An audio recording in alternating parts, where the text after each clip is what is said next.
Subscribe చేసేటప్పుడు అక్కడ ఉండే గంట సింబల్ ను ప్రెస్ చేయడం మర్చిపోవద్దు. Garuda Express, an international courier service. ఏదైతే వీడియో క్లిప్పింగ్స్ చూశాక నాకు చాలా బాధ కలిగింది.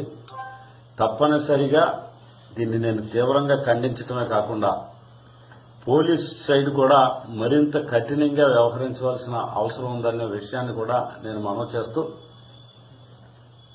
రెండు రకాల ముఖాలు, అంతర్గతంగా ఒక ముఖం, బయట ఒక ముఖం ఉన్నట్టుగా అతని వ్యవహార శైలి ఏదైతే ఉందో అది చాలా స్పష్టంగా వీటి ద్వారా నిరూపితమవుతుంది.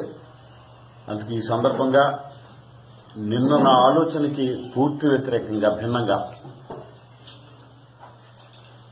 నిన్న అభిప్రాయానికి పూర్తి భిన్నంగా, అంతకుముందు నాకు అతని మీద ఏదైతే ఒక పవిత్రమైన భావం, ఒక గొప్ప వ్యక్తి, అమ్మ గురించి కానీ, నాన్న గురించి కానీ, దేశాన్ని గురించి కానీ, జాతీయత గురించి కానీ ఇంత గొప్పగా ప్రజల ముందుకు తీసుకెళ్లే ఒక గొప్ప వ్యక్తి అన్న భావం నుంచి చాలా అధపాతాళానికి పోయిన పరిస్థితి ఏదైతే ఉందో, ఈ సందర్భంగా నేను నిన్న మాట్లాడిన దానికి కూడా నేను సిగ్గుపడవలసిన పరిస్థితి అయితే ఉత్పన్నమైంది. నిన్నే మీడియాలో నా వాయిస్ వినగానే చాలా మంది మిత్రులు, నిన్న నేను విజయవాడ స్టేట్ గెస్ట్ హౌస్ లో ఉంటే వెంటనే ఆయన వ్యవహరించాడో వారందరికీ కూడా న్యాయం జరగాలని, అలాగే ఇట్లాంటి వ్యక్తులు సమాజంలో ఎక్కడున్నా సరే సీరియస్ గా ప్రభుత్వం రియాక్ట్ కావాలని, ఇట్లాంటి వ్యవహారాల్లో చట్టం కూడా కఠినమైన పరిస్థితి ఉండే రకంగా ప్రభుత్వాలు కూడా వ్యవహరించాలని, ఈ సందర్భంగా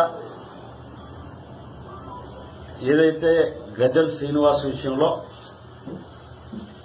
ఒక అవమానం మహిళలకి జరగటం కానీ, ఆ మహిళ పడిన మానసిక వేదన కానీ తప్పనిసరిగా మానవీయ కోణంలో నేను అర్థం చేసుకోగలను.